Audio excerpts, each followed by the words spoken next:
자, 그 다음에는 이제 아까 말한 이 요건이 다 갖춰졌어. 요건 중에 하나라도 충족이 안 되면 국가는 배상 책임 안 진단 말이야. 이제 요건이 다 갖춰지면 배상 책임을 누가 지게 돼 있느냐? 동그라미 1번. 누가 배상 책임지도록 법이 정해놨다고요? 그 공무원이 소속된 국가나 지방자치단체가. 그러니까 인천시 공무원이 뭔가 잘못해서 손해를 끼쳤으면 인천시가 배상할 책임자가 되는 거예요. 배상해줘야 돼. 응?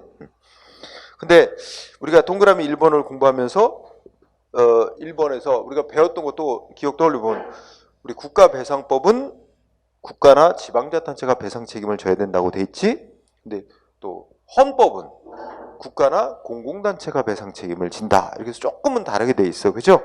근데 다른 점은 공공단체, 지방자치단체 요거잖아. 그지? 그래서 하여튼 헌법과 국가배상법이 뭐가 조금 다른지 그것만 다시 한번 기억하면 돼. 네. 자, 그 다음에 동그라미 2번 중요. 그 문장 그대로 두 줄 읽어보자. 공무원의 선임 감독을 맡은 자와 응? 그 다음에 그 직무를 수행하는 공무원에게 봉급이라든지 그 밖에 비용을 부담하는 자가 동일하지 않을 때는 그 밑줄 쳐주세요. 비용을 부담하는 자도 비용을 부담하는 자도 조사가 중요해. 도가 그지? 비용을 부담하는 자도 손해배상해야 된다. 배상 책임이 있다는 거지. 그러면 거기에 첫째 줄에 선임 감독을 맡은 자라는 말이 있죠. 동그라미 2번에.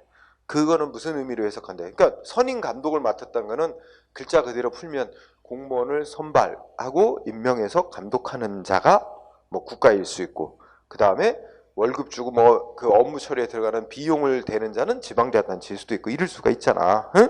그래서 근데 거기에 이 항에서 선임 감독을 맡은 자는 셋째 줄에서 누구를 의미하는 거로 본대? 사무의 귀속 주체를 가리키는 거로 본대. 그러니까 공무원이 처리한 사무가 국가의 사무다. 여러분 인천시 공무원인데 이럴 수 있거든. 인천시 공무원이 맡아서 처리한 사무는 국가의 사무를 위임을 받아서 처리했을 수도 있어요. 그렇지? 그런데 그 공무원한테 월급 주는 자는 누구야? 인천시야. 뭐 이런 경우가 있을 수 있잖아.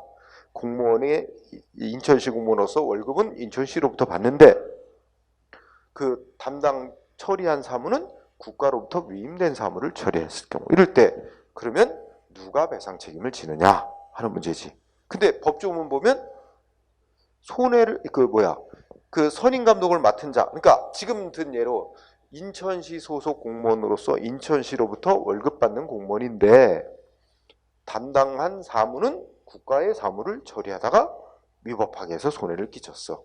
그러면 누구도 배상 책임이 있대. 비용을 부담하는 자도 배상 책임이 있대. 그러니까 지금 들은 예에서는 비용 부담하는 자 누구야? 인천시. 인천시도 배상 책임이 있대. 그럼 누구도 원래 누가 또 배상 책임이 있는 건데? 국가가.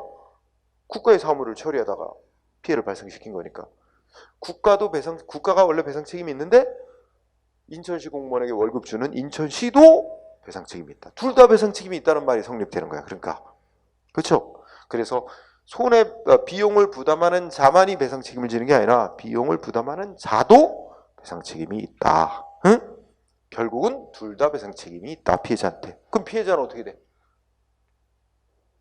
말하자면 선임 감독자 이꼬로 사무의 귀속 주체인 국가한테 청구할 수도 있고 인천시 공무원에게 월급을 주는 인천시한테 청구할 수도 있고 선택할 수 있대. 어디다 청구할지. 응? 응. 그래서 그게 일단 우리 동그라미 2번 두 줄이 매우 중요하다. 그래서 두 줄이 시험에 그대로 쓰이며 법조항이고 거기에 키워드는 비용을 부담하는 자도 배상 책임이 있다. 이 부분. 응? 그렇기 때문에 결국 둘 다 배상 책임을 지게 된다는 말입니다. 피해자는 그래서 선택할 수 있다. 응? 어디다 청구할지. 그 정도 보고 그 다음에 동그라미 3번. 네. 그럼 동그라미 3번은 동그라미 2번하고 연결되는 거야. 그럼 피해자는 조금 아까 내가 든 예로 들으면 국가한테 청구할 수도 있고 인천시한테 청구할 수 있는데 피해자가 인천시를 상대로 청구했다고 치자. 그러면 인천시는 배상을 해줘야 돼. 피해자한테. 그럼 인천시가 피해자한테 배상해주고 난 다음에 이거 궁극적으로는 인천시가 최종 책임자냐 국가가 최종 책임자냐 이런 문제가 생긴단 말이야. 거기에 대해서 법이 어떻게 나왔대? 동그라미 3번 피해자로부터 선택을 받아 손해를 배상한 자는 행정 조직 내부에서 내부 관계에서 그 손해를 배상할 책임이 있는 자. 여기서 첫째로 손해를 배상할 책임 있는 최종적 궁극적으로 책임 있는 자에게 배상해 준다는 물어내 할 수 있다는 거야. 응? 구상이라는 건 물어내라고 할 수 있다. 그지? 그럼 여기서 의미 있는 건 그 첫째 줄 끝에 그 손해를 배상할 책임 있는 자, 이게 바로 이제 궁극적으로 배상할 책임 있는 자는 누구냐, 누구로 보느냐 하는 건데, 누구로 본대? 응? 선임 감독자 이꼬로 그 사무의 귀속 주체. 그럼 조금 아까 같은 예로 따지면 어떻게 되는 거야? 피해자는 인천시 공무원이고 인천시한테 월급 받는 공무원인데 처리한 사무는 국가의 사무를 처리하다가, 그러면 피해자가 인천시를 상대로 청구해서 배상을 받아갔다. 그럼 인천시는 궁극적 책임자가 누구라고? 국가잖아. 사무의 귀속 주체가 국가니까 국가한테 물어내, 배상해 준 돈 물어줘, 이렇게 요구할 수 있다는 말이 되는 거야. 응? 그래서 그 두 줄 알아두고요. 그래서 셋째 줄에 궁극적 배상 책임자는 사무의 귀속자, 라고 본다. 그 정도 하면 될 것 같아. 그러면 다음 페이지로 하자. 그러면 판례 알아보기에 자 1번을 알아야 2, 3번을 이해할 수 있어요. 자 1번을 보면 아까 봉급이라든지 그 급여 기타 비용을 부담하는 자가 따로 있을 때는 비용 부담하는 자도 배상 책임을 진다 이렇게 돼 있잖아. 그러면 여기서 비용을 부담한다는 것에 그 비용이란 비용이란 공무원의 인건비, 즉 월급만을 말하는 게 아니라 그 공무원이 처리한 사무에 필요한 일체의 경비를 의미한다고 할 것이고, 적어도 대외적으로 그러한 경비를 지출하는 자는 실질적 궁극적인 부담자가 아니라도 법에서 말하는 경비를 부담하는 자에 포함이 되기 때문에 배상 책임을 지게 된다 이런 말이에요. 그러면 이거를 그림으로 이렇게 표현해 보면 2번 설명하는 거랑 마찬가지다. 판례 2번. 원래 국가의 사무야. 근데 국가의 사무인데 국가가 국가의 공무원을 통해서 직접 처리할 수도 있지만 뭐 인천시장한테 이렇게 위임하는 경우가 있어요. 그래서 국가의 사무인데 인천시장에게 처리하라고, 이 국가의 사무를 처리하라고 사무를 위임하는 경우가 있어요. 근데 또 인천시장은 시장이 직접 이 사무를 처리하지 않아. 보통 어떻게 돼? 밑에 또 인천시 공무원한테 시켜요 또. 그래서 이 인천시 공무원 자 A에게 이게 또 처리하라고 지시를 한 거야. 응? 그런데 인천시 공무원이 A가 어떻게 했어? 이게 고의, 그러니까 이제 뭐 고의라고 해야 되나? 과실로 위법하게 처리했어요. 그래가지고 손해를 끼쳤어. 응? 누구한테? 위법하게 해서 갑이라는 시민에게 손해를 발생시켰어요. 응? 자, 이 경우에 그러면 갑은 누구한테 배상 청구해서 받을 수 있어? 응? 지금 배운 걸 토대로 하면 갑은 누구한테 배상 청구해야 돼? 응? 자, 그러면 이때 보자. 국가는 국가의 사무인데 이 사무를 처리하라고 인천시장한테 내려보내지? 근데 일만 하라고 내려보내면 게 타당해? 일 처리에 들어가는 예산, 비용도 같이 내려보내줘야 돼요. 그건 법으로 이미 의무화된 거야. 일만 하라고 하는 게 아니라 일 처리에 들어가는 비용도 예산 책정된 거 같이 내려보내줘야 돼. 그러면 산업하면서 비용도 이게 이 사무 처리에 들어가는 비용도 다 이관해 줍니다. 비용도 내려보내주게 돼 있어요. 그러면 원래는 국가의 사무고 국가의 예산으로 처리해야 되는 사무인데 인천시장에게 위임. 그러면 사무 처리에 들어가는 비용도 내려보낸 거야. 그래서 인천시 공무원 A가 처리하다가 피해를 입었어. 응? 그런데 자 이때 갑은 누구한테 청구를 했냐면 2번 판례 사건에서 보통 사람들이 그럴 거 아니야. 일반 시민의 입장에서 이게 원래 국가의 사무인지 인천시의 사무인지 잘 몰라요. 그렇지 않아? 인천시 공무원이 처리했으니까 당연히 인천시 사무라고 생각을 하고 그렇게 생각할 수 있다는 게 보통이겠지. 그래서 인천시를 상대로 손해배상을 청구한 거야. 인천시 공무원이 한 일이고 인천시의 사무라고 생각해서 인천시한테 배상을 청구했더니 인천시가 야 우리 배상 책임 없어 이러고 나온 거야. 그러면서 내세우는 논리가 뭐겠어? 인천시는 첫째, 이 사무는 원래 인천시 사무가 아니고 국가의 사무다. 응? 그치? 국가가 배상 책임자가 돼야 되는 문제고, 그리고 비용도 원래 국가의 예산이야. 국가의 비용인데 그것도 국가로부터 내려받아가지고 우리는 그걸 사무처리하면서 썼을 뿐이지 실제 그 비용은 국가의 비용이 돼야. 그러니까 우리는 비용 부담자도 아니다. 국가 비용을 내려받아 쓴 것뿐이니까 실질적이고 궁극적인 비용 부담자는 국가이기도 한 거다. 그래서 국가가 배상 책임을 져야 되는 거지 인천시는 배상 책임 없다. 이렇게 나온 거야. 그랬더니 법원은 뭐라 그런 거야? 야, 법이 말하는 비용을 부담하는 자도 배상 책임이 있다 할 때 비용이란 그 궁극적인 비용을 부담하는 자가 아니라 할지라도 국가로부터 내부적으로 내려받은 돈으로 그걸 사무처리하면서 조직 밖으로 대외적으로 비용을 쓰는 자 있지. 얘도 법이 말하는 비용 부담자에 포함되는 거로 봐야 맞다. 그지? 이렇게 된 거지. 응? 그렇다면 그래서 결론은 뭐야? 인천시도 국가로부터 내려받는 돈으로 외부적으로 그 비용을 지출하는 자로서 법이 말하는 비용 부담자에 해당하니까 인천시도 배상 책임이 있다. 인천시 배상해라. 판결 난 거지. 그치? 우리가 배운 논리 따르면 이때 갑은 누구한테 배상 청구? 이 경우에 논리. 국가 배상 책임 있어요, 없어요? 응? 국가 배상 책임이 있습니다. 당연히. 배상 책임이 있어요. 국가는 기본적으로 뭐로서 배상 책임이 있어요? 응? 이 사무 누구 사무야? 국가의 사무잖아. 그러니까 우리가 법에서 쓰는 용어라면 사무의 귀속 주체로서 배상 책임이 있는 거예요. 이거 국가 사무니까 사무의 귀속 주체로서 배상 책임이 있는 거죠. 응?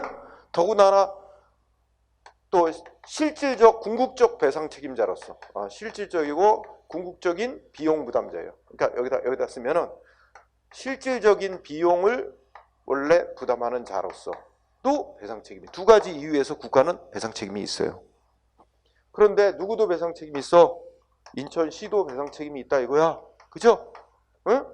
근데 인천시는 뭐로서 배상 책임자가 되는 거야? 국가로부터 실질적인 비용 부담자인 국가로부터 비용을 내려받아서 대외적으로 지출하는 자. 이거를 우리가 형식적 비용 부담자 이렇게 되는데 하여튼 그 말을 쓴다면 형식적 비용 부담자로서 역시 배상 책임이 있게 된다. 로서 배상 책임이 있게 된다. 하는 얘기죠. 응? 그래서 둘 다 배상 책임자가 되는 거다. 근데 피해자나 갑은 누구를 상대로 청구해? 이거 선택할 수 있잖아. 국가한테 청구해도 되고 인천시한테 청구해도 되고. 응? 근데 이제 이번 사건에서 갑은 인천시를 상대로 청구를 했다. 그럼 인천시도 배상 책임이 있다. 한 거야. 응? 그러고 난 다음에 인천시가 배상을 해주고 난 다음에 우리가 지금 배운 걸 여기다 적으면 인천시가 배상해주고 난 다음에 인천시 측에서는 이거 원래는 궁극적으로는 국가가 책임져야 되는 건데 인천시가 배상해줬다. 국가한테 물어줘. 청구할 수도 있다 이거지. 그러면 이제 또 국가하고 인천시하고 약간 싸움이 나는 거야. 그럼 국가는 우리는 뭐 큰 잘못 없는데 인천시 니네가 시공무원이 이거 잘못해가지고 그랬잖아. 손해 발생시킬 때 누가 더 잘못이 크냐? 국가하고 인천시하고 서로 싸울 거야.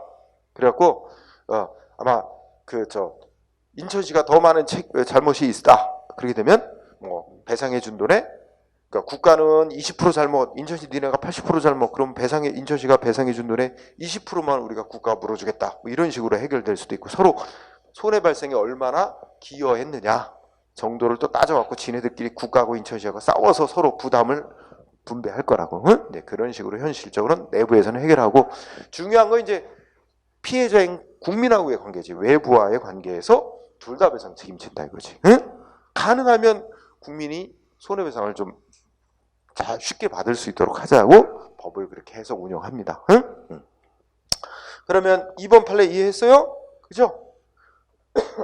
사무는 국가 사무고 실질적 비용은 국가가 지는 거라 하더라도 인천시도 그렇게 내려받은 도로로 대외적으로 지출하는 자니까 법이 말하는 비용 부담자에 해당한다. 인천시도 배상해야 된다. 그게 또 3번 가면 어떻게 돼? 응? 3번 가면 똑같은 논리가 되는 거지. 국가의 사무인데 3번 누구한테 위임됐대? 예를 들어 경기도지사한테 위임됐다. 응? 그지? 근데 도지사가 또 다시 이 사무를 누구한테 했대? 군수에게 위임했대. 그지? 그래서 군 공무원, 군청의 군 공무원이 또 업무 처리하다 위법하겠다. 그럼 어떻게 돼?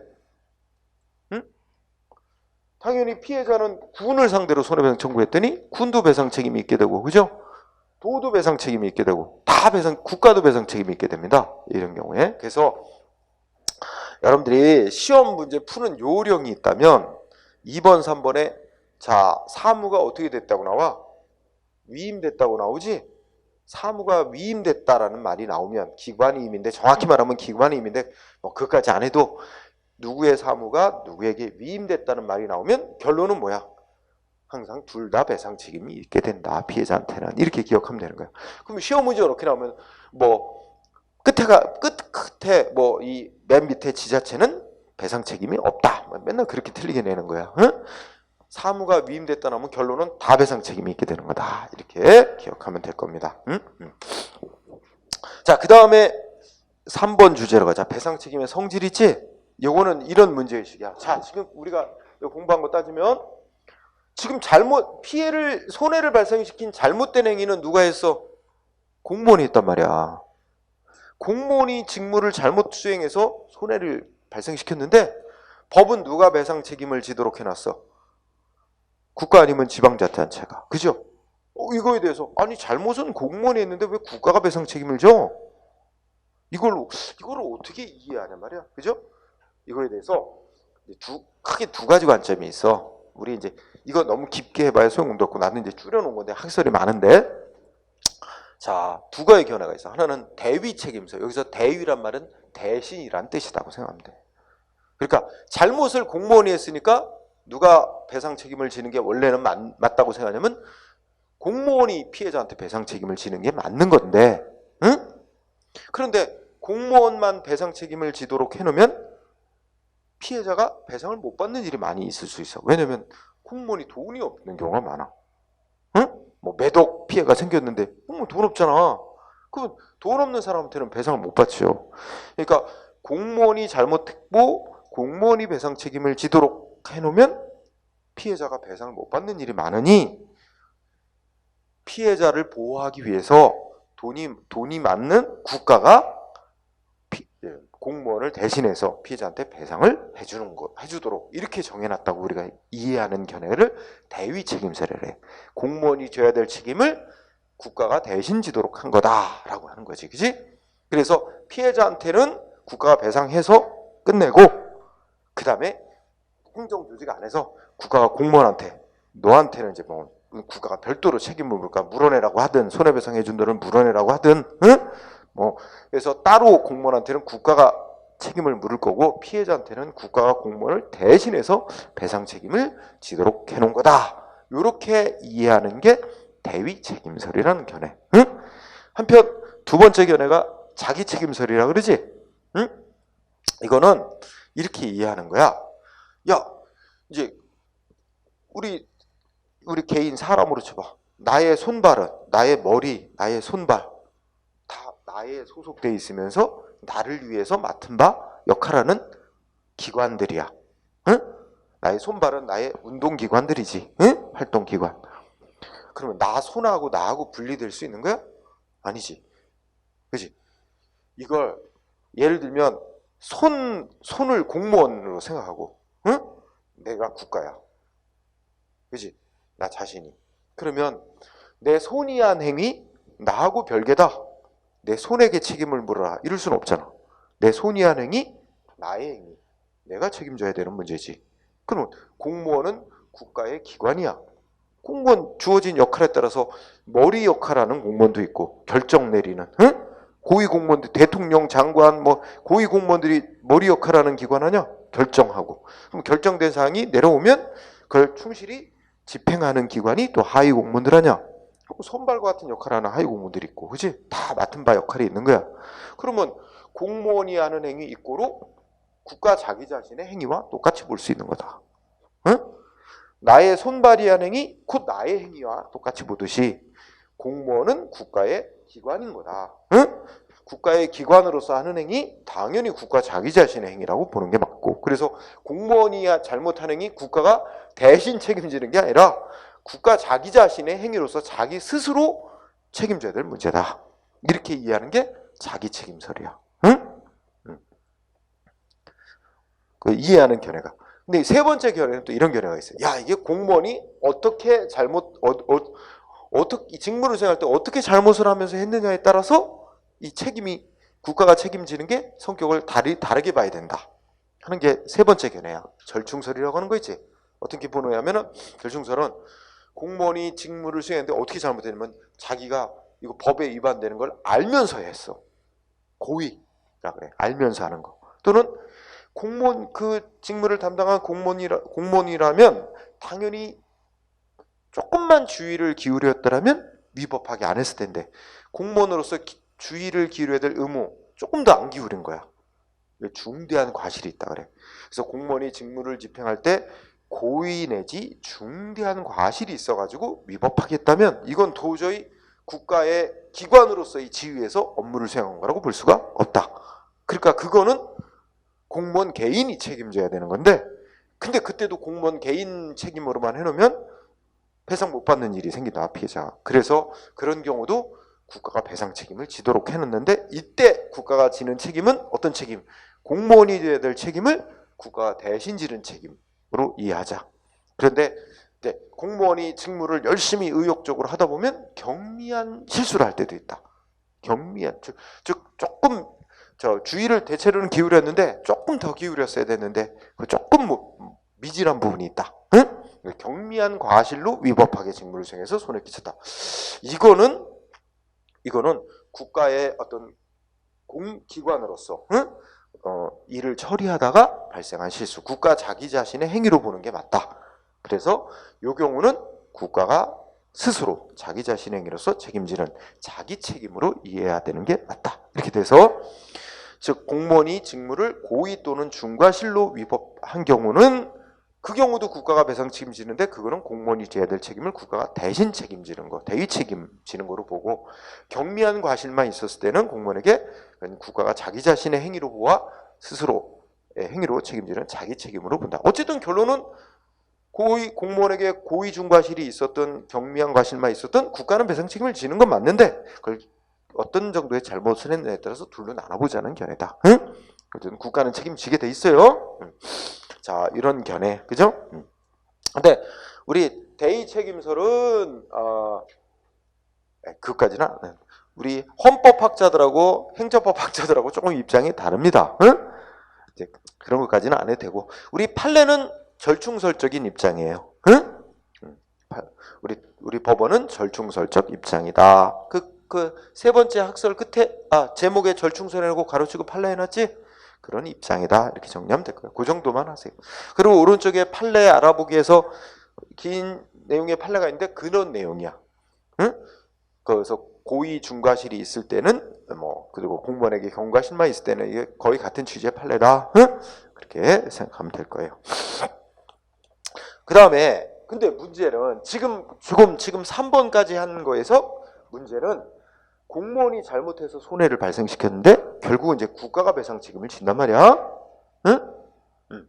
그러면 피해자 입장에서는 이제 국가로부터 배상을 받는 데는 이제 문제가 없는데, 이제 그러면 진짜 일 처리를 잘못한 공무원한테는 책임을 물을 수 없느냐 하는 문제가 있단 말이에요. 극단적으로 가서 자, 공무원이 하여튼 잘못해가지고 나한테 손해를 끼쳤어. 인천시 공무원. 응? 그리고 내가 피해자야. 그럼 나는 뭘 알고 있냐면 인천시한테 배상을 청구하면 배상 받을 수 있다는 거 알아. 그런데 인천시한테 배상을 청구하면 결국 그 인천시가 배상금 주는 건 세금이야. 응? 심지어 세금 받은 걸로 나한테 배상금을 주는 거란 말이야. 그럼 너 그거 괜히 왜 세금을 낭비해? 나한테 일 처리를 잘못한 가해 공무원한테 내가 배상 청구해서 나는 받아야겠어? 응? 공무원한테 배상 청구하면 그럼 공무원은 배상할 책임이 있느냐? 이 문제가 이제 관심사야. 나 국가나 인천시한테 배상 청구해서 받을 수 있다는 거 알아. 내가 그거 안 하고 나한테 업무 처리를 하면 가해 공무원한테 난 직접 청구해서 배상받고 싶어. 이런 사람도 있을 수 있잖아. 공무원한테 청구하면 가해 공무원이 배상할 책임을 져야 되느냐? 응? 소송하면 가해 공무원을 상대로 손해배상 청구 소송하면 가해 공무원이 배상할 책임이 있느냐 하는 건데 이거에 대해서는 법이 명시 안 해놨어요. 가해 피해자가 가해 공무원한테 직접 배상 청구해서 받아갈 수 있는지 이거 법이 없어요. 그래서 일단 팩트를 보자. 자, 첫째 줄 헌법은 뭐라고만 써놨다고? 국가가 피해자한테 배상 청구하고 배상해주고 난 다음에, 응? 그러니까 공무원이 잘못해서 국가나 인천시가 배상을 해줬다. 그러고 난 뒤에, 그러니까 국가나 지방자치단체 배상 책임이 있다. 배상 책임 져야 된다. 이렇게 돼 있고, 다만 국가나 지방자치단체 배상 책임을 졌을 때, 다만 공무원 자신의 책임은 면제되지 아니한다. 이렇게 써놨단 말이에요. 응? 헌법은. 근데 공무원 자신의 책임은 면제되지 아니한다 할 때 여기서 공무원 책임이 피해자한테 배상할 책임이 이걸 말하는 건지 이거는 명확치가 않아. 응? 두 번째. 근데 국가배상법은 뭐라고 써놨대? 공무원에게 고의 또는 중대한 과실이 있는 때는 국가나 지방자치단체는 그 공무원한테 구상할 수 있다. 그래서 구상 책임만 규정해놨대. 그러니까 뭐냐면 피해자가 공무원이 속한 국가나 지방자치단체 배상 청구에서 배상 받아갔잖아. 배상은 그럼 피해자한테는 배상 끝낸 거야. 그 다음에 배상을 해준 국가가 가해 공무원한테 너 배상해준 돈 물어내 할 수는 있다고 규정을 해놨어. 물어내야 할 수 있는 요건은 공무원한테 고의 또는 중대한 과실이 있었을 때 하네. 응? 그래서 근데 이렇게는 규정을 해놨어. 그런데 뭐는 직접 규정해놨다고? 넷째 줄에 피해자가 공무원에 대해서 직접 배상해줘 그거 청구할 경우 이게 배상해야 되는지 공무원이 배상할 책임이 있는지는 명시적으로 규정은 없단 말이에요. 그래서 우리가 알아야 될 단어는 넷째 줄, 다섯째 줄. 응? 피해자가 공무원에 대해서 직접 배상을 청구할 수 있는지 그래서 공무원이 직접 피해자한테 배상할 책임을 지는지 이거에 대해서는 명시적으로 법으로 규정한 건 없다는 사실. 응? 여기에 팩트. 그러면 법은 명시적으로 없는데 우리 법원은 이렇게 해결하고 있어. 그래서 그 밑에 보니까 쌍가루 1번 피해자에 대해서 공무원이 배상할 책임을 지는지 응? 이 얘기는 곧 피해자는 공무원이 속한 국가한테 배상을 청구할 수 있는 건 이미 기정사실이고 그거 외에 공무원한테 청구할 수 있는지 응? 이거를 뭐라고 하냐면 그러면 그 제목을 잡아 피해자에 대해서 공무원이 배상 책임을 지는 것인지 이거를 공무원의 외부적 책임이라고도 부르고 만약에 이게 인정된다면 어떻게 될까? 피해자는 공무원이 소속되어 있는 국가나 지방자치단체 배상을 청구할 수도 있고 가해 공무원한테 청구할 수도 있고 선택할 수 있는 권리가 있어. 그래서 처제 끝에 선택적 청구권이 인정되는지 이 문제하고 똑같은 문제가 되는 거야. 응? 근데 이거에 대해서는 지금 명시적 규정은 없다 그랬어? 없는데 우리 법원이 어떤데? 동그라미 1번 판례는 여기서 또 공부해. 우리 법원의 태도란 말. 판례는 어떤데? 인정한대요 안 한대요? 응? 가해 공무원에게 어느 정도의 잘못이 있을 때는 고의 위법임을 알면서 또는 위법인 걸 알아차릴 수 있었는데 뭔가 조금만 주의만 기울였으면 조금 더 주의를 기울이지 않은 고의 내지 중대한 과실이 있는 경우는 뭐래요? 피해자의 선택적 청구를 인정한대. 그럼 뭐야 이게? 가해 공무원도 피해자한테 배상 책임이 있다고 보는 거야. 피해자는 선택할 수 있는 거야. 공무원한테 청구할지 국가나 지자체한테 청구할지. 그지? 그 다음에 두 번째 공무원에게 경미한 과실만 있었던 경우는 그때는 피해자의 선택적 청구를 부정. 그럼 뭐야? 공무원은 배상 책임자가 안 된다는 거야. 그때는 국가나 지방자치단체만 피해자는 청구해야 된다. 이렇게 보는 거지. 그지? 이 부분 매우 중요해. 이게 판례의 핵심. 그런데 지금 현재 이 판례 태도가 유지되고 있지만 그 밑에 동그라미 2번을 보면 우리가 법이 명시 안 돼 있다 보니까 판례의 태도가 몇 번 바뀌어 왔어요. 응? 그래서 자 거기 판례의 태도를 보면 72년도까지는 어떤 판례였대? 선택적 청구를 100% 인정했대. 그러니까 이때는 공무원에게 뭐 중과실이 있든 경과 이런 거 안 따지고 잘못한 공무원도 배상 책임자가 되고 국가도 배상 책임자가 되고 피해자는 선택에 청구할 수 있음 100% 인정해 왔대. 그러다가 20년 만에 94년도 판결에서 어떻게 했어? 100% 뒤집었어. 그죠? 부정. 그러니까 이때는 무조건 피해자는 국가한테만 청구해야 되는 거야. 공무원한테는 청구 못한다. 응? 이랬다가 2년 만에 또 뒤집어 버리네. 96년도에. 그지? 2년도에 와서 지금 절충설로 바뀐 거야. 그게 96년도에 판결 내려진 게 현재까지 안 바뀌고 유지되고 있는 거예요. 현재 판례 태도가. 그래서 1번에서 얘기한 거야. 하여튼 대부분 판례 태도가 긍정, 부정, 절충 이렇게 변천해 왔다. 사실.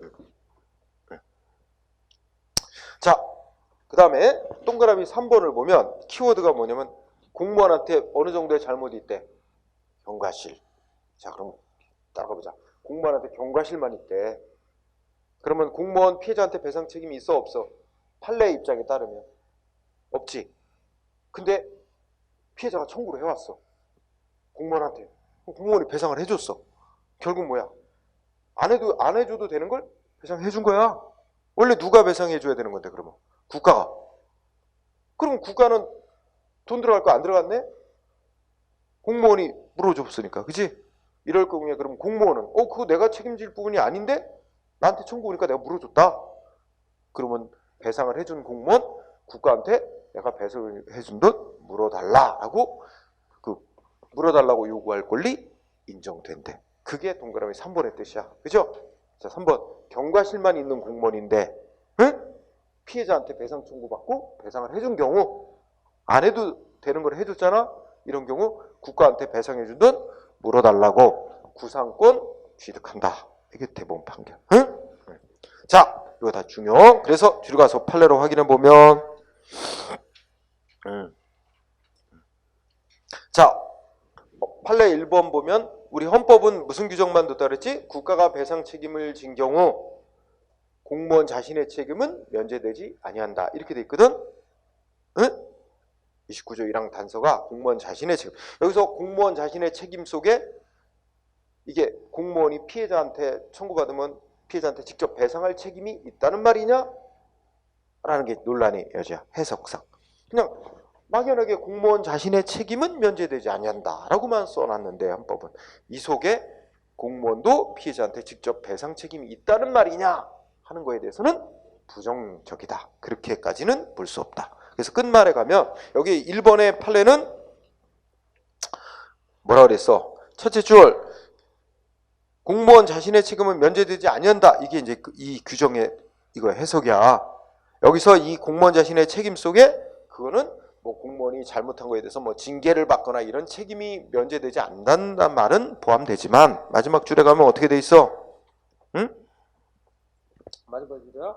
셋째 줄 끝에 그 헌법 29조 1항 단서 조항 자체로 공무원 개인의 구체적인 배상 책임 범위까지 규정한 것으로 보기는 어렵다. 여기까지가 여러분이 공부해야 될 핵심입니다. 즉 단적으로 말하면 헌법 29조 1항이 공무원 자신의 책임 면제되지 않는다고 써놓은 게 그게 공무원이 피해자한테 직접 배상 책임이 있다고까지 규정한 것으로 해석할 수는 없다. 응? 그 부분 잘 보고요. 그 다음에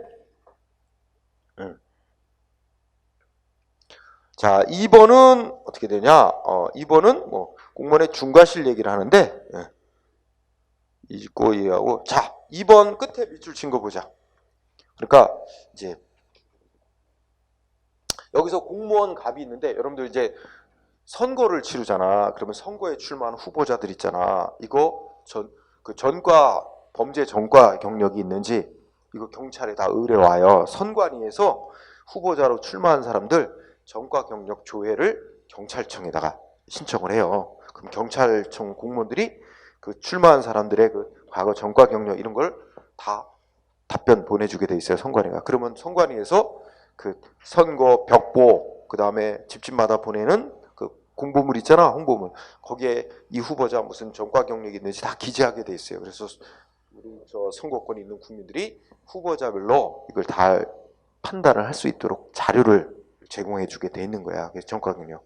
그런데 자, 문제된 거 보니까 밑줄 친 거. 이 공무원이 경찰 공무원 갑이 경찰청 내부의 전산망을 통해 선거에 출마한 을에 대한 범죄 경력 자료를 조회해 봤어. 그래갖고 이 사람이 과거 선거법 위반으로 뭐 징역형 선고받는 등 뭐 4건의 전과가 있다는 걸 확인하고도 이거 그대로 선관위에 그 사실 팩트 그대로 전달해 줬어? 안 해줬어. 숨겼어. 그죠? 응? 그죠? 확인하고도 그 범죄 경력조회 회보서가 이제 답변서 보내는 거에 기재하지 않고 보냈어. 그럼 결국 선관위에서는 그 출마한 을에 대해서 전과 경력 없는 거로 알고 그렇게 기재를 할 거 아니야. 그러면 저 투표권자들의 선택에 지장을 초래하게 된 거지. 하여튼 이렇게 이제 사건이 난 경우, 응? 결국 어떻게 됐어? 밑에서 두 번째 주문. 이 경찰 공무원 갑에 뭐 인정했어요? 중과실. 경찰 공무원 갑에게는 중과실이 있다. 따라서 어떻게 돼? 경찰 공무원은 국가의 공무원이고 하니까 국가가 배상 책임자가 될 뿐만 아니라 중과실로 법 위반 행위를 한 경찰 공무원 갑에게도 배상 책임이 있다. 고의 또는 중과실이 있으면 공무원도 배상 책임이 있잖아. 응? 따라서 피해자는 국가한테 청구할 수도 있고 경찰 공무원 갑에게 청구할 수도 있다는 얘기지. 그지? 예.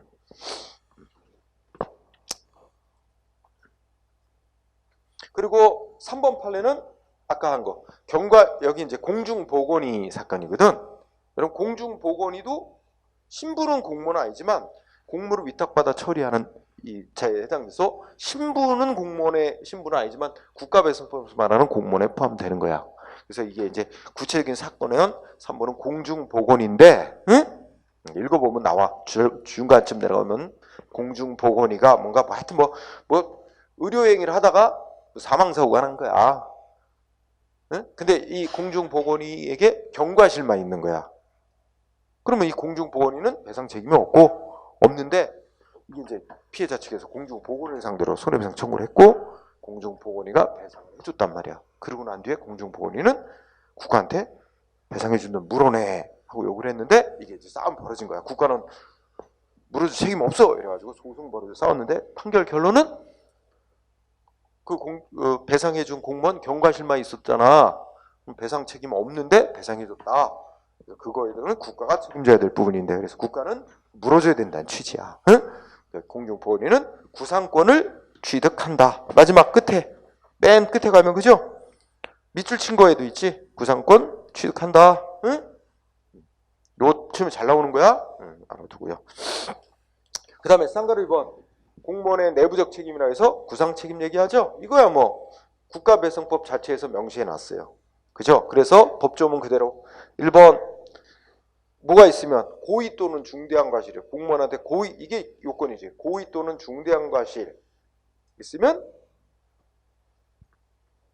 그럼 우리가 배운 걸 여기다 적어. 피해자는 공무원한테 청구해도 되고 국가한테 청구해도 되고 선택할 수 있는데 피해자가 누구를 선택했다? 국가를 선택했다. 그래서 국가한테 청구해서 배상을 받아간다. 그러면 배상해준 국가는 공무원에게 고의 또는 중과실이 있는 경우라면 공무원한테 배상해준 돈 물어내 할 수 있단 말이야. 구상할 수 있다. 청구할 수 있다. 물어내라고 할 수 있다. 응? 그러면 이걸 뒤집으면 셋째 끝에 가해 공무원에게 경과실만 있으면 그러면 공무원 피해자한테 배상 책임 없을 뿐만 아니라 피해자로부터 청구를 받아 배상해주는 국가도 공무원한테 물어내야 할 수 없지요. 그냥 국가가 책임지고 마는 거야. 응? 경과실만 있으면. 그러니까 경과실만 있는 경우는 우리 대법원의 입장에 보면 공무원이 의욕적으로 열심히 자기 맡은 바 일을 하다 보면 경미한 실수를 할 수도 있다. 그런 경우까지 공무원에게 책임을 묻는다면 공무원의 근무 의욕이 떨어져요. 이거 뭐 조금 잘못하면 또 막 책임지게 된다. 응? 근무 의욕 저하를 막기 위해서 열심히 의욕적으로 일하는 공무원은 좀 보호하자. 그래서 그거는 국가가 전적으로 책임져 준다 이거지. 응? 공무원에게 책임 안 묻고. 그 대신에 위법임을 알면서 하는 고의 또는 조금만 주의를 기울였으면 되는데 그 정도 조금의 주의도 기울이지 않은 중간 질이 있다. 이럴 때는 공무원한테 책임을 묻겠다는 거야. 응? 그런 취지다. 그래서 1항이면 충분. 응? 그렇게 보고요. 그 다음에 우리 동그라미 1번 다시 법정 보면 끝에 구상할 수 있다라고 돼 있지? 그러니까 반드시 하여야 한다는 아니잖아. 배상을 해준 국가가 공무원한테 물어내 반드시 해야 되는 건 아니지. 할 수 있다. 그러니까 우리가 배우는 용어로 재량이란 말이야. 응? 할지 말. 근데 이거 공무원한테 물어내라고 할지 말지, 공무원에게 고의 또는 중과실이 있었다 할지라도 물어내 할지 말지는 이제 합리적으로 여러 가지를 고려해서 결정할 문제지 반드시 해야 되는 건 아니라는 뜻이에요. 그래서 외울 건 아닌데 판례 알아보기에 1번을 보면 뭐라고 돼 있어? 응? 1번을 보면 국가가 공무원한테 물어내 하고 구상권 행사하는 건 공무원의 직무의 내용, 법 위반 행위가 이루어진 상황, 손해 발생하는 거에 대해서 공무원이 얼마나 잘못했는지 기여 정도, 또 그 공무원의 평소 근무 태도, 또 이런 법 위반 행위가 일어날지 모를 가능성, 그것을 예방을 위해서 뭔가 국가나 지자체가 어느 정도 이렇게 조치를 해놨는가, 뭐 이런 것 등을 재반 사정을 다 참작해서 시인의 성실의 원칙상 상당한 정도다라고 인정되는 범위 내에서만 물어내야 할 수 있다는 거예요. 그러니까 너무 여러분들이 공무원이 되더라도 너무 걱정할 필요는 없겠지? 여러분들이 평소 근무 태도 성실하게 했고 했는데 뭐 예상치 못했던 상황에서 큰 잘못으로 손해가 났다. 이렇게 되면 국가가 그냥 배상해 주지 여러분한테 물어내 하지 않을 가능성이 많죠. 공무원한테 물어내라고 하는 이런 글이 많지 않습니다. 이런 판례 태도도 보면 알 수 있듯이 너무 걱정 안 해도 된다 이거죠. 응? 그 다음에 3번 판례. 1번은 뭐 그렇게 읽었으면 3번 판례를 중시합니다.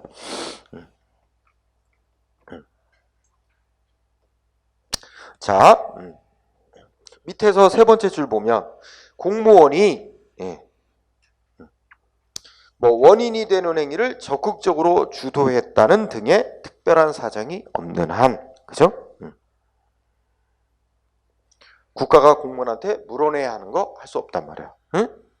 뭐 그 정도로. 응? 그 앞에 것들이 원래 좀 설명이 있어야 되지만 그 안에도 지금 밑줄 분반하면 그 부분 공무원이 뭐 원인 되는 행위를 적극적으로 주도했다 이런 특별한 사정이 없는 한 공무원한테 물어내 하는 건 안 된다라는 취지의 판결로 그런 정도로 보세요. 예. 자, 그 다음에 5번 항목을 보면 이번에는 자동차 손해배상 보장법에 따른 배상 책임자 이렇게 돼 있죠. 자, 이것도 일단 자동차 손해배상 보장법 3조 밑줄 치지 말고 읽어봅시다. 뭐라고 돼 있어? 자기를 위하여 자동차를 운행하는 자는 그 자동차의 운행으로 다른 사람을 사망 내지 부상케 교통사고를 일으킨 경우는 그 손해배상할 책임이 있다. 이렇게 돼 있다는 거야. 그죠? 그럼 우리가 문제되는 상황이 이겁니다. 공무원이 직무를 수행하는데 자동차를 운전하고 직무를 운행하고 직무를 수행하다가 사고를 발생시켜서 뭐 사망, 부상, 피해를 발생시킨 거야. 응? 공무원이 자동차를 운전해서 직무 수행하다 사고를 냈어. 그러면 누가 배상 책임자가 되느냐 이거야. 응? 그러면 자동차 손해배상보장법에 따르면 누가 배상 책임을 지게 돼 있어요? 그 3조 문구를 읽어보면 응? 자기를 위하여 자동차를 운행하는 자가 배상 책임을 지게 돼 있지. 그렇지 않나요? 그렇지? 그럼 우리가 궁금해지는 사항이 이거야. 공무원이 직무를 수행하는데 국가의 직무야. 국가의 직무를 수행하는데 우리 관용차 있잖아. 우리 차에 보면은 뭐 공무수행차 뭐 이렇게 막 붙이고 다니잖아. 그러니까 그 관용차, 공용차라고도 합니다. 응? 관용차를 운전해서 직무를 수행하다 사고를 일으켰어. 그러면 그 자기를 위하여 직무를 수행, 자동차를 운행하는 자가 이 공무원이냐 국가냐 이거야. 누가 배상 책임자가 되느냐 이런 얘기지, 그지? 그래서 그와 관련된 얘기인데 자, 하나 공부하고 들어갑시다. 첫째 좀 뭐냐면, 네,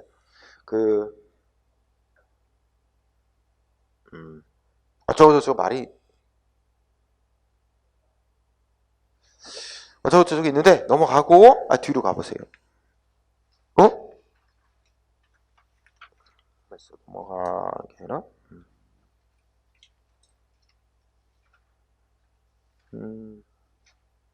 아이고, 여기 안 써놨구나. 자, 5번의 의미 속에 넘어가기 전에 599페이지에서 이렇게 줄여봐. 자동차 손해배상 보장법, 시작머리 밑줄. 네, 자동차 손해배상 보장법. 그 다음에 둘째 줄 끝에 밑줄. 국가배상법에 우선하여 적용. 그러니까 공무원이 직무수행을 위해서 자동차를 운행하다가 사고를 내면 국가배상법이 정한 요건 부분에 한해서는, 요건에 관해서는 자동차 손해배상보장법이 정한 요건이 우선한단 말이야. 응? 그러니까 일종의 자동차 운행 관련된 손해에 대해서는 국가배상법보다 자동차 손해배상보장법이 특별법 성격을 가져서 우선 적용된다. 이렇게 생각하면 될 거야. 응? 네, 그 정도는. 그럼 뒤로 가자. 자, 판례 1번하고 2번을 이제 비교합니다. 자, 결론도 다른데, 자, 1번을 읽어보니까 공무원이 직무를 수행하는데 누구 차를 운행하다가 사고를 냈대. 직무 수행하는 건 똑같아요. 공무원이 직무를 수행하는데 누구 차 운행하다 사고 냈대. 1번의 키워드, 자기 소유 자동차로 직무 수행하다 사고 냈어요. 자, 1번은 자기 소유 자동차예요. 응? 그 다음에 2번은 밑줄 친 데 가봐. 셋째 줄. 공무원이 직무를 수행해서 누구 차 운행하다 사고 냈어. 응? 셋째 끝에 국가나 지방자된 소유의 공용차라고 그랬지? 공용차라고도 하고 관용차라고도 합니다. 관용차. 응? 그러면 자, 똑같아. 직무를 수행하는데 공무원이 자기 차를 이용해서 직무를 수행하다 사고 난 경우, 이때는 자동차 손해배상보장법에 따르면 누가 배상 책임자가 된대? 응? 1번의 결론. 그때는 그 자동차를 누구를 위해서 운행하는 건 자기를 위해서 운행하는 걸 본 거야. 그래서 1번의 결론은 누가 배상 책임자가 된대요? 응? 셋째 줄. 앞머리. 자동차를 운전한 공무원이, 그 공무원이 뭐야? 넷째 줄에 있네. 그 공무원이 자기를 위하여 자동차를 운행하는 자에 해당한다고 본 거야. 그래서 공무원이 결국 넷째 줄 자동차 손해배상보장법상의 배상 책임을 진다. 그러니까 핵심은, 자, 공무원이 직무를 수행하는데 자기 차를 이용해서 운전하다가 사고를 냈다. 그러면 그 공무원이 자동차 손해배상보장법에 따른 배상 책임을 지는 자가 된다. 반면에 2번 판례는 공무원이 관용차, 즉 공용차를 운행해서 직무를 수행하다 사고를 낸 경우는, 이거는 결론 누가 배상 책임자가 된대? 자동차 손해배상보장법상 그 국가 또는 지방자탄체가 배상 책임자가 된다는 말입니다. 응? 그러니까 피해자는 거기에 맞춰서 상대를 배상을 청구해야 되겠지? 그래서 이렇게 알아두고요. 그 다음에 3번도 공부해야 돼. 3번은 자, 국가 소속 공무원이 이제 이런 일이 있는 거야. 경찰 공무원이 있는데, 우리 순찰 오토바이 있지? 오토바이인데 예를 들어 경찰서 앞마당에 오토바이 열쇠 꽂혀 있어. 원래 다 규정대로 하면 그 순찰 돌고 오토바이 타고 순찰 돌았다 그러면 그 순찰 마친 공무원은 열쇠를 다 꼽아가지고 또 다 보관함에다 넣어놓고 이렇게 해야 되고, 허락받은 자만 운행을 해야 되는 건데, 어떤 경찰 공무원이 있는데 뭐였대? 갑자기 뭐 사적으로 급한 일이 생겼나 봐. 근무 중에. 그지? 근데 딱 나갔더니 마당에, 경찰서 앞마당에 오토바이가 있는데 열쇠가 꽂혀 있어. 그러니까 이 사람이 뭐야? 이 경찰 공무원이 그냥 무단으로 허락도 안 받고 오토바이 몰고 나가서 뭐 사적인 용무 보려고 끌고 나갔다가 사고를 낸 거야. 그러면 이 경우 이거는 직무 수행하는 것도 아니다. 사적인 용무를 위해서. 그지? 응? 그런데 이거 국가가 배상 책임져야 되느냐 이런 문제가 생긴 거야. 그래서 보니까 자, 국가 공무원이 관리권자의 허락도 안 받은 채 국가 소유의 오토바이를 무단으로 사용하다가 교통사고 발생한 경우, 그죠? 이거 보니까 국가가 그 오토바이와 시동 열쇠를 무단 운전이 가능한 상태로 잘못 보관했고, 이 운전한 경찰 공무원도 국가와의 관계에 비추어 오토바이를 잠시 운전하다 본래 위치에 갖다 놓았을 것이 예상되는 한편, 피해자들로서는 이게 무단 운전하는 거지 알 도리 없잖아. 응? 알지 못하고 알 수도 없었던 점에 비춰보면 국가가 이 경찰 공무원의 무단 운전에도 불구하고 오토바이에 대한 객관적 외형적인 운행 지배 및 운행 이익을 계속 가지고 있었다고 봄이 상당하다. 그럼 결국 뭐야? 국가가 이 자동차의 운행으로 인한 이익 받는 자에 해당되니까 국가가 배상 책임을 져야 된다는 얘기가 된 거야. 응? 그래서 앞에 국가 소속 공무원이 허락을 안 받은 채 국가 소유 오토바이를 무단으로 사용하다 교통사고 발생한 경우 국가 배상 책임이 있다. 응? 인정된다. 이렇게 했다는 결론으로 이해하면 됩니다. 자, 그 다음에는 자, 이제 배상을 얼만큼 받을 수 있을까 하는 거에 대한 얘기를 합니다. 배상을 얼마나 받을 수 있고 배상 받기 위해서는 어떤 절차를 밟아야 되냐 이런 문제가 남아 있습니다. 그죠? 그래서 배상 책임의 범위, 일단 첫째 줄 뭐라고 써 있대? 공무원의 가해 행위와 상당 인과관계가 있는 모든 손해. 아까 배웠잖아. 재산, 비재산, 피해 다. 응? 적극적, 소극적 손해 다.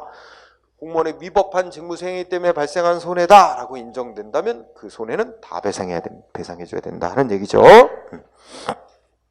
그리고 그때 우리 헌법은 정당한 배상을 지급해 준다 그랬는데 정당한 배상이 어떻게 배상하는 건지는 불분명해.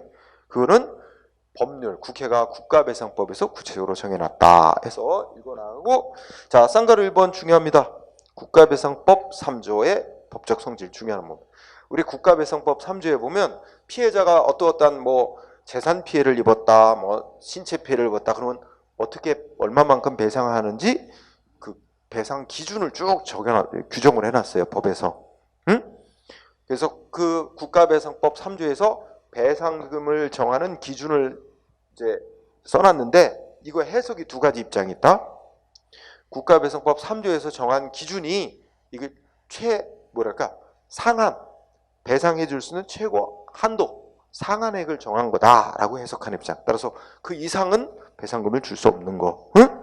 그 법이 정한 기준은 이렇게 해석하는 입장이 있고, 또 하나의 입장 아니다. 그거는 배상금을 정할 때 참고하라고 하나의 참고 기준이 되는 선을 그 금액을 정한 거지, 기준이 되는 걸 정한 거지, 그 이상도 경우에 따라 상황에 따라 그 기준 이상으로도 배상이 될 수 있고 이하로도 배상될 수 있는 하나의 지침 역할을 규정한 거다. 지침되는 걸.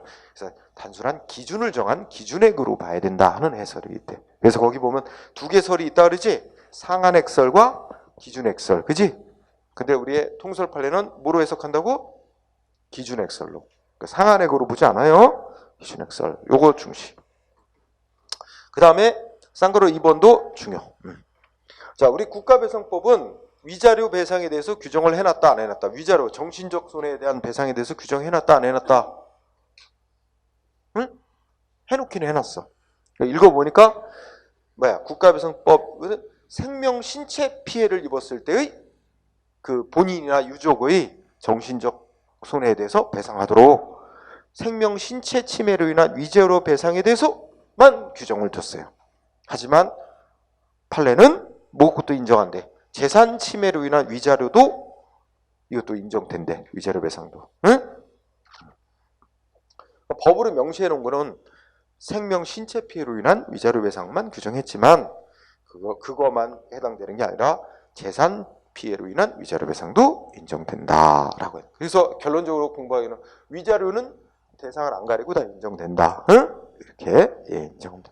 이거에 예를 들면 여러분들이 우리 반려동물을 키우잖아. 요새는 옛날에는 애완동물, 이제는 애완동물이란 말 안 써. 반려자래, 반려자. 그죠? 사실 그래. 애완동물, 동물을 키워보면 나도 우리 집에 개를 키우는데, 응? 가족같이 사는 거지, 그냥. 더더군다나 뭐 요새는 1인 가구가 대세가 되면서 외로우니까 막 많이 키워. 그죠? 그러면 가족처럼 지내던 반려동물이 있는데, 그죠? 이게 무슨 예를 들어 뭐 소방차, 뭐 순찰차에 치였다. 그 사망. 그럼 어떻게 돼? 그것도 음주운전하던 경찰 공무원이 순찰차를 음주운전하다가 근무 시간에 음주한 채로 운전하다가 치여서 우리 집 개를 사망케 했다. 그럼 어떻게 돼? 무슨 피해 입은 거야? 일단 재산 피해 입은 거야. 이 동물, 식물 다 물건이 물건. 우리나라 법제도로는 물건으로 취급돼요. 재산 가치 있는 물건. 그러면 개가 치여 죽었다면 개값. 그지? 그게 재산 피해로 인한 그 재산 피해. 개값 배상 받아야 되겠지? 근데 그것만 아니고 뭐 그 반려동물을 잃은 정신적 고통. 이것도 합해서 배상받을 수 있다는 거지. 그지?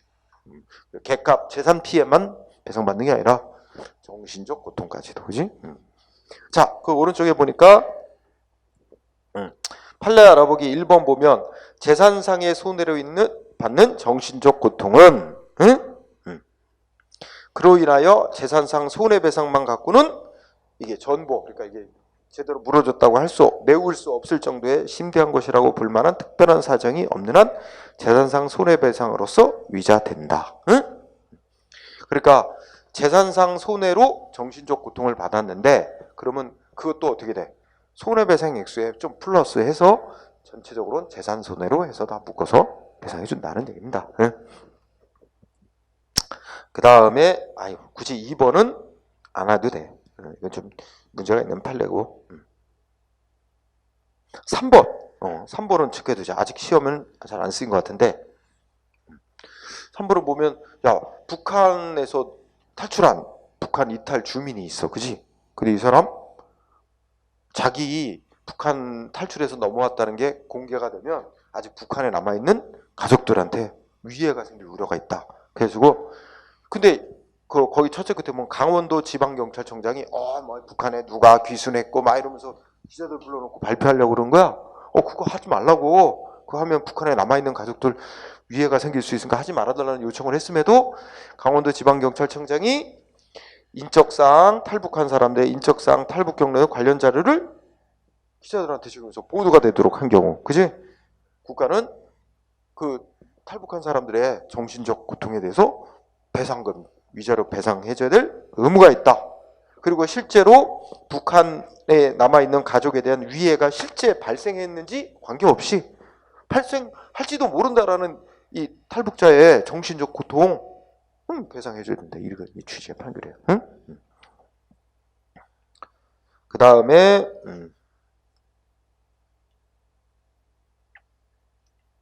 그 다음에는 뭐가 있나? 그 다음에 공부해야 될 중요한 판례는 6번. 자, 6번을 보면 저기 그 옛날에 어느 시대에 있던 거야? 노무현 정부 때인가 김대중 정부 저기 저 북한과의 관계가 이제 좋아지면서 그 경의선 철도 이렇게 이제 그 서울에서 신의주까지 연결된 지금은 끊겨 있지만 하여튼 그 경의선 철도를 아마 북한하고 관계만 좋아지면 바로 연결하면 돼. 그죠? 그럼 막 이렇게 해가지고 경의선 철도 타고 쭉 가서 그지? 신의주 가서 뭐 저기 저 러시아로 연결해가지고 막 유럽 횡단철도 타고 막 유럽까지 기차 여행으로 이런 시대를 앞으로 되기를 희망하는데 어쨌든 경의선 철도 가는데 저 파주에서 끊겨 있단 말이야. 파주 거기 어디서 그래서 거기 무슨 도라산역이라고 이제 있는데 거기도 세단장하고 예전에 거기에 이제 벽화 같은 걸 그렸는데 그 어떤 작가에게 의뢰해가지고 도라산역 그 벽에다가 벽화를 그려놨어. 근데 약간 이제 그때 이제 우리 김대중 정부 때인지 노무현 정부 때인지 이렇게 했는데 그때 이제 막 이렇게 뭐 노동자, 농민 뭐 이런 약간의 그런 사람들이 뭐 이렇게 주장하니까 그런 모습도 좀 그려져 있고 이게 아마 보수 우파에서 볼 때는 마음에 안 드나 봐. 어쨌든 그때 도라산역에 이제 벽화가 설치됐는데 정권이 바뀌고 아마 박근혜 정부 때인가 봐. 박근혜 정부 때인가 마음에 안 드는지 그 작가의 허락도 안 받고 그 도라산 역사에 설치되어 있는 벽화를 막 강제로 철거해 버렸어요. 부수고 떼내버렸어. 그래갖고 작가가 문제제기한 거야. 그래갖고 자기의 이게 이제 이 작품에 대한 게 이제 그걸 저작권이라는 개념이 있잖아. 응? 근데 이제 그게 저작 재산권이 있고 저작 인격권이 있고 이렇게 두 가지로 나눠져요. 저작자의 자기 저작물에 대한 어떤 그 재산으로서의 그 권리뿐만 아니라 그 저작자로서의 어떤 인격권이라는 게 또 별도의 개념이 있어요. 좀 복잡한데 그래가지고 저기 저작 인격권 뭐 침해 이런 걸 이유로 손해배상 청구한 사건. 그리고 당초 그 작가가 뭐 무단으로 벽화를 설치한 것도 아니고 국가의 의뢰를 받아 적법하게 설치해 놓은 건데 나중에 그걸 철거할 필요가 생겼다. 그럼 작가의 동의를 구하고 뭐 등등을 했어야 되는데 그런 절차를 안 거치고 무단으로 작품을 막 철거 훼손한 거에 대해서 국가는 위자료 배상해야 될 의무가 있다. 응? 판결한 거예요. 그래서 밑줄 친 부분 보면 국가 소속 공무원이 그 해당 저작물을 폐기한 행위, 현작의 합리성을 잃고 저작자의 명예감정 및 사회적 신용 명성 등을 침해하는 방식으로 이루어졌어. 이건 위법하다. 그래가지고 결론은 그에 대해서 위자료 지급해야 될 의무가 있다. 정신적 손해, 고통 배상해야 될 의무가 있다. 이렇게 정리하기 바랍니다. 그 다음에 공제까지 하고 또 잠가시죠. 공제는 제외시키는 거지. 자, 법조문 하나 명시되어 있습니다. 단가를 1번 손익상계. 그냥 법조문으로 밑쳐주세요. 자, 피해자가 공무원의 위법 한행이기 때문에 손을 입었지만 동시에 공무원의 위법 행위로 인해서 이익 본 부분도 있대. 그러니까 피해자 측에서 피해와 이익을 동시에 얻었네. 그러면 어떻게 하래? 그 배상해 줄 금액에서 이익 본 부분은 빼고 주래. 빼야 한다라고 명시되어 있습니다. 그죠? 그래서 이거는 법조문 그대로니까 피해자가 손해를 입은 동시에 이익을 얻는 경우는 배상액에서 이익에 상당하는 금액을 공제, 즉 빼야 한다. 명시되어 있고요. 그 다음에 과실상계라 그래서 우리 그런 거 있잖아. 양쪽이 다 잘못이 있으면 어떻게 돼? 서로 양쪽이 잘못한 부분은 상쇄시킨단 말이야. 그지? 응? 응. 그래서 뭐라고 써 있어요? 피해자한테도 뭐가 있어? 자기에게 손해가 발생하는데 피해자도 가해 공무원의 잘못도 있지만 피해자 잘못도 어느 정도 있단 말이야. 그렇다면 어떻게 하래? 응? 그 피해자의 잘못 부분도 뭐겠어? 참작해서 배상액을 정하도록 한다. 응? 그래서 셋째 줄에 보면 피해자 측의 과실이 있을 때는 피해자의 과실 정도에 따라서 과실을 서로 상쇄시킨단 말이야. 상계를 해야 된다고. 이거는 국가배상법 시행령 밑에 시행령이니까 대통령령에서 규정했습니다. 국가배상법 법률에서 규정은 없어요. 시행령에서 규정했다는 거지 대통령령에서 국가배상법 자체에서 규정한 건 아니지만 시행령 규정했다. 그 다음에 방가로 3번 중간이자 공제라고 문장이 있는데 읽고 핵심은 읽어보자. 일단 뭐 유족 배상금, 장해 입었을 때 장해 배상금 또는 요양비 같은 걸 일시에 한꺼번에 전액을 한 번에 신청할 때는 중간이자를 빼도록 돼 있어요. 응? 그러니까 이걸 반대로 해석하면 어떻게 될까? 일시에 전액을 다 배상금 같은 거 요양부 이런 걸 다 받는 게 아니고 매달 얼마씩 받게 되면 그 총액이 얼마 배상금이 결정될 거 아니야. 총액 뭐 1억 그런데 매달 100만 원씩 이렇게 되면은 첫 달 1억 받고 1억 중에 100만 원 받고 나면 9,900만 원 거기에 대해서 이자 발생한단 말이야. 그러면 이제 그 이자들이 생기는데 근데 만약에 일시에 전액을 다 받으면 그 이자를 빼고 줘야 된다는 얘기지. 응? 중간 이자를 빼는데 이때 이자를 빼는 방식은 여기 셋째 쪽 그거 밑줄 쳐주세요. 그 호분한 방식이어야 한다고. 그 앞에 전제 조건이 단할인법. 이게 이제 우리가 단할인이라는 거는 이런 식으로 계산하면 돼. 우리가 이자를 붙이는 걸 따져보면 이자 붙일 때 복리로 붙이는 경우가 있고 단리로 붙이는 경우가 있지. 어느 쪽이 예금한 사람한테는 유리한 거야? 복리로 붙는 게 유리하지. 예를 들어서 단리로 이자 붙이면 어떻게 돼? 100원. 근데 이자율이 얼마다? 1%다. 그러면 어떻게 돼? 첫 달에 한 달에 이자율 1%다. 그러면 첫 달에 1원부터 그지? 그 다음에 둘째 달에 가면 어떻게 돼? 또 1원부터 계속 단리로 계산하면 1원씩 붙여가는 거야. 근데 복리로 계산하면 어떻게 되지? 복리로 이자를 계산하면 자, 첫 달에는 1원 붙지? 그치? 둘째 달은 어떻게 돼? 101원에 1%. 그치? 1.1원이 붙는 거야. 그죠? 그러면 그 다음에는 어떻게 돼? 1.1원이 더 붙으면 102.1원이 되겠지? 거기에 또 100분의 1 붙은 거예요. 그러니까 이 이자 붙은 거에다가 또 1%, 거기에 또 이자 붙은 거에 또 1%, 매달 그렇게 붙는 게 이제 복리잖아. 그치? 근데 예금자 입장에서는 복리로 계산해서 받는 게 좋겠지만 이거를 뺄 때는, 이자를 뺄 때는 복리로 계산해서 빼면 불리해지는 거지. 그러니까 달리 이자 계산 방식으로 해서 빼줘야 된다 하는 말이 되는 거예요. 그래서 이 문장은 그냥 읽고 이 법이 정해놓기를 호프만 방식이라는 게 뭐 구체적인 내용도 나도 잘 모르지만 하여튼 이자를 계산하는 방식에서 달리 계산법으로 해서 빼는 방식을 말한대. 응? 이건 실제 재판을 가면 판사가 다 계산해요. 계산법이 다 있으니까 거기에 맞춰서. 자, 어쨌든 세제 단할인법인 호프만 방식에 의한다 이렇게 정리하면 될 거야. 응? 자, 그러면 이 공제와 관련해서 판례가 한 4개 정도 들었는데 1번을 보니까 자, 공무원이 공무를 집행하던 중 다른 공무원의 불법 행위로 사망하는 피해를 입었대. 그러면 우리가 군인 공무원, 경찰 공무원 아닌 이상 다른 공무원 피해자가 되는 거지, 이 공무원도. 그러면 그 가해 공무원이 속한 국가나 지자체 상대로 배상 청구해서 받을 수 있는데 이 피해자가 공무원이야. 그런데 이 공무원은 어떻게 된대? 응? 유족들이 국가배상법에 의해서 국가나 지방자치단체로부터 사망한 공무원에 대해서 손해배상을 받았다면 공무원 연금관리공단들은 유족들에게 유족보상금 줄 때 뭐는 빼고 주면 된대. 배상금, 손해배상금 지급된 거 빼고. 그러니까 자, 여기서 피해자가 공무원인데 이 공무원 손해배상 청구했지? 배상금 받았어. 그런데 또 이게 유족보상금이라는 걸 또 청구한다 그러지? 그런데 그거 유족보상금 속에는 저기 손해배상에 상당하는 금액도 포함되어 있다는 거야.